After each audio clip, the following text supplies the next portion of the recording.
Nongeye kubasuhuza cyane bakunzi ba Baho TV. Mwese ndabasuhuje, Imana ibamere umugisha. Uyu mugoroba ndumva ashaka ko dusenga Imana, hari ibintu byanze guhinduka. Ariko mbere ya byose nshimiye abantu mwakanze subscribe, mwe mukora share, mwe mushyiraho komanteri. Mu by'ukuri Imana ijye ibamera umugisha buri munsi. Mbese ubudasiba, reka dusenge Imana. Nimba ufite ibintu bikugoye bizane tubisengere, nimba ufite ibyifuzo byanze guhinduka bizane tubisengere, nimba ufite uburwayi umaranye igihe kirekire, nimba utabyara, mbese ikintu cyose ubona kikugoye mu buzima bwawe, ni hano ngo dusengane Imana. Kandi mbabwira ngo mujye mufata Imana nk'umubyeyi, ikindi mubifate nk'inshuti, kuko Yesu niwe mwiza. Mureke twisengera Imana. Data wa twese ashobora byose, nta kijya kimunanira. Mana, turagushimye, turaguhimbaje, tugushimiye kugira neza kwawe. Nongeye kugushima ko Mwami Imana wabanye natwe kuri Baho TV. Twaba twongeye kugaruka kuri kamera za Baho TV turi bazima. Ni ukuri ndagushimye ko wandinze ukarinda abakunzi ba Baho TV, ukarinda abamurikiye bose mu mpande enye z'isi. Ni imirimo yawe n'imbaraga zawe n'ubutware bwawe, ntabwo ari ku bwacu. Kubera ko Mwami Imana iyo aba ari ku bwacu ntabwo byari gukunda, ariko ni wamamare Data wa twese uri mu ijuru. Aka kanya Mwami w'abami nje imbere yawe nciye bugufi. Urabizi turi abana b'abantu, turi mu isi dufashe igihe mu ntambara, ariko Uwiteka ndaguhamagaye kugira ngo imbabazi zawe zize zimanukire kuri buri muntu wese umurikiye, zimanukire ku buzima bwanjye, zimanukire ku babyeyi bankurikiye, ku bagabo, ku basore, ku bakobwa. Reka imbabazi zawe zongere zigere Mwami Imana ku bantu bawe wacunguje amaraso yawe y'igiciro, maze imbabazi zawe nizimara kubageraho zigende zitarura abataraye, bariya baguye ubabyutse, ababivuyemo wongere ubagarure mu izina rya Yesu Kristo. Muri yuzuye umwuka wera ngo fata ukuboko kwanjye ngo ungendeshe, ngo unjyane ungeze aheza k'Uwiteka. Ngo sinagira aho ngera nagufite Mwami, ngo ariko aho ushaka ko njya uhanjyane.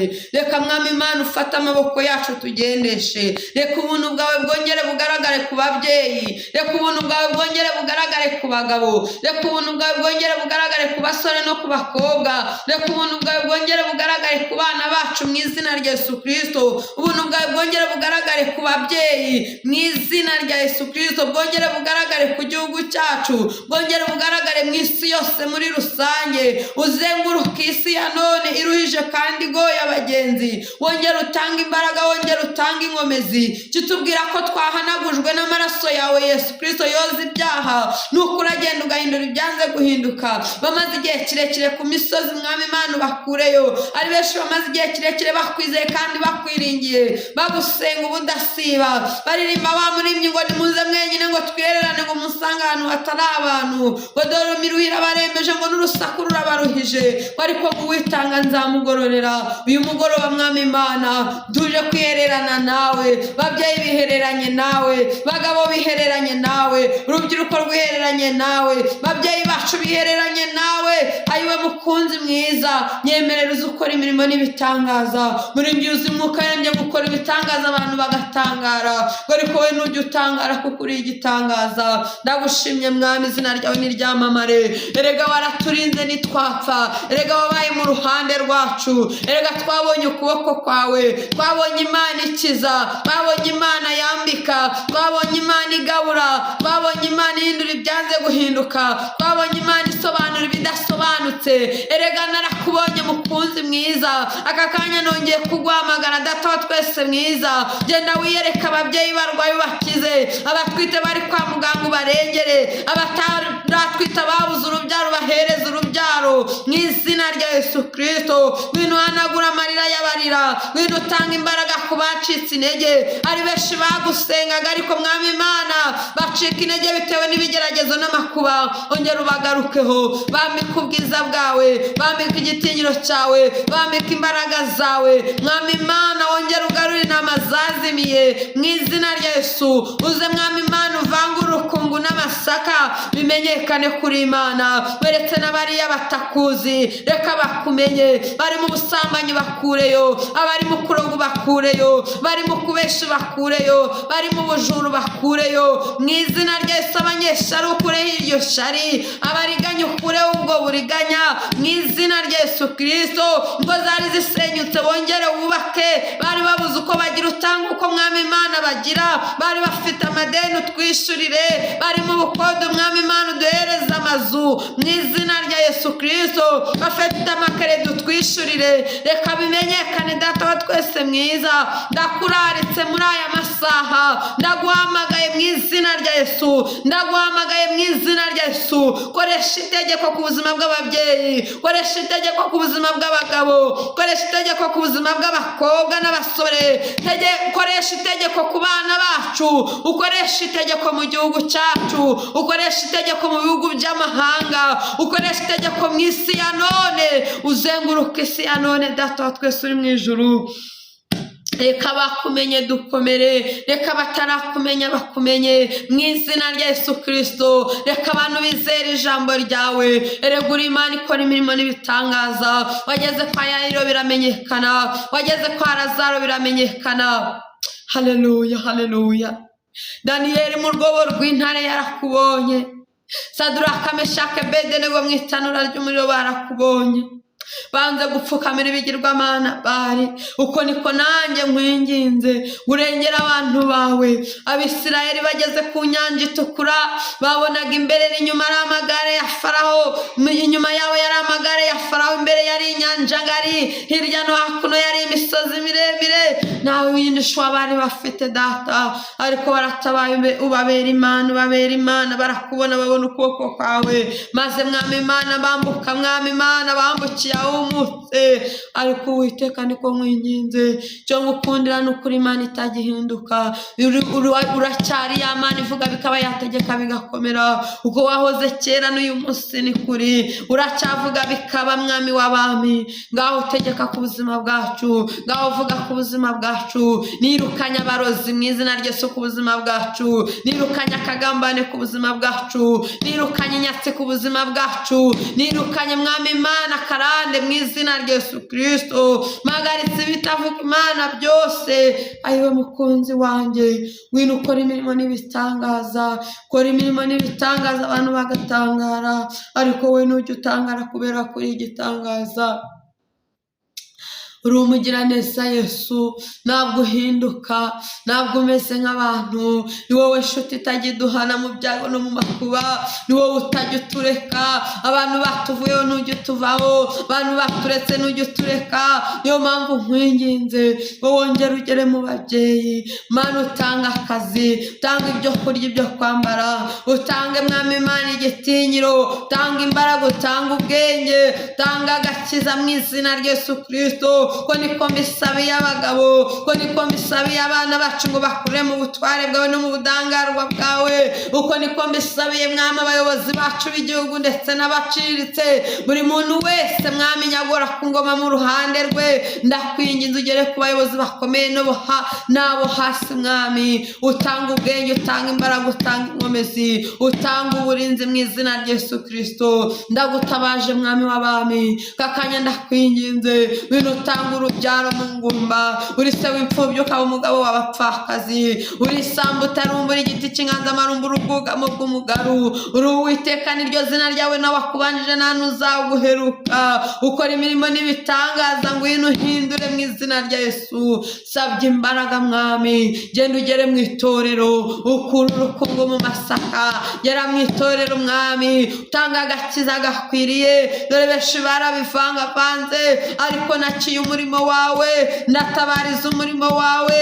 Ayiwe data wa twese uri mu ijuru, ni wowe wahindura ibyanze guhinduka, ni wowe wasobanura ibidasobanutse. Reka bimenyekane, ugere mu baririmbyi utanga agakiza, ugere mu badiyakoni utanga agakiza, ugere mu baporotokoli utanga agakiza, ugere mu bashumba utanga agakiza, ugere mu bapasitori utanga agakiza. Mana ugere mu bakristo utanga agakiza. Tanga inkomezi data wa twese mwiza, reka ubikorere kwiyubahisha wa Mana we, maze abaguye ubabyutse, babivuye mu bagarure mu izina rya Yesu. Tanga ubwenge, ubabarire ibyaha n'ibishumuro, wongere ugaruke mwami, maze wongere ubohora amasezerano y'ababyeyi, wongere ubohora amasezerano y'abakobwa bamaze igihe kirekire bakeneye abagabo, bamaze igihe kirekire bagusenga bagushaka bakubone. Ababyeyi bamaze igihe kirekire basaba akazi, basaba ubwenge mu bana babo, basaba ibyo kurya, ibyo kwambara, intambara ko wabishurira aho ngaho hatinde mu izina rya Yesu. Bagabo basuzuguwe wongera ubahereza ibifatika, ubahereza agakiza gakwiye mu izina rya Yesu Kristo. Uri umubyeyi mwiza Yesu, turakukunda, ndagukunda cyane urabizi. Narakubonye uhindura, narakubonye utegeka, ngwino utegeke bimenyekane. Mana nziza, Mana ikomeye, Mana ishobora byose, ndaguhamagaye muri iri joro, ndakuraritse ngo ikaze na karibu mu ngo zari zisenyutse, wongere uzubake mwami w'abami. Mwami nanze divorce mu izina rya Yesu, nanze uburwayi ku bari mu ngo zabo bari kwa muganga, ngwino ukize diyabete, ukize imigongo, ukize imitwe, ukize amavi, ukize amagufwa, kandi akande mu nyama n'amagufwa no misokoro, ukize sida mu izina rya Yesu. Uri Imana ishoboye byose, uri Imana idahindurwa n'iminsi cyangwa ibihe. Ndakwinginze gera mwami mu burwayi ukize, kubera ko uri umuganga mukuru, uri umudogiteri usumba abadogiteri bose. Uri Imana igihindura ibyanze guhinduka. Ayiwe mukunzi wanjye, nyemerera utegeke, nyemerera utegeke data wa twese mwiza, nyemerera utegeke mu izina rya Yesu Kristo. Kora Mana kora, vuga Mana vuga. Ndatwika imbaraga z'abarozi, ndatwika imbaraga za satani, ndatwika imbaraga za karande, ndatwika imbaraga z'umwijima mu izina rya Yesu Kristo.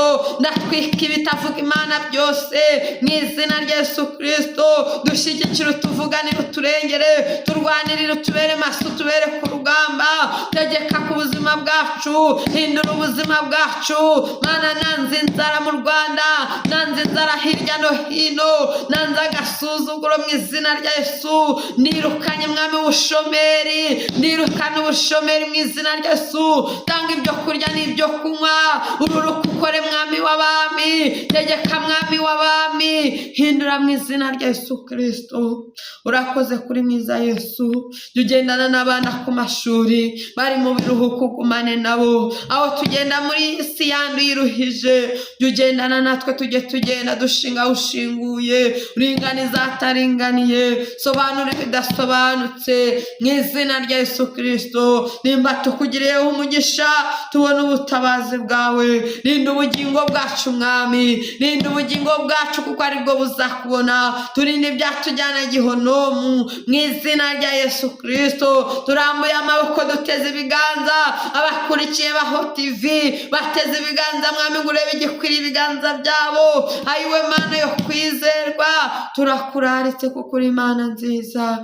Ngaho ukora Mana, ni ukuri mwami Mana, utatubereye maso umudugudu yabera amaso ubusa. Turinde imbaraga mbi mu izina rya Yesu. Tugende imbere mwami Mana, tuvuganire data wa twese mwiza.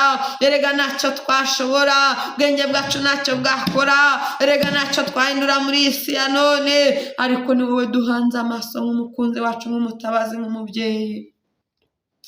Uri Imana nziza, uri Imana ikomeye, uri Imana ifite imbaraga. Ngaho ganza mu izina rya Yesu.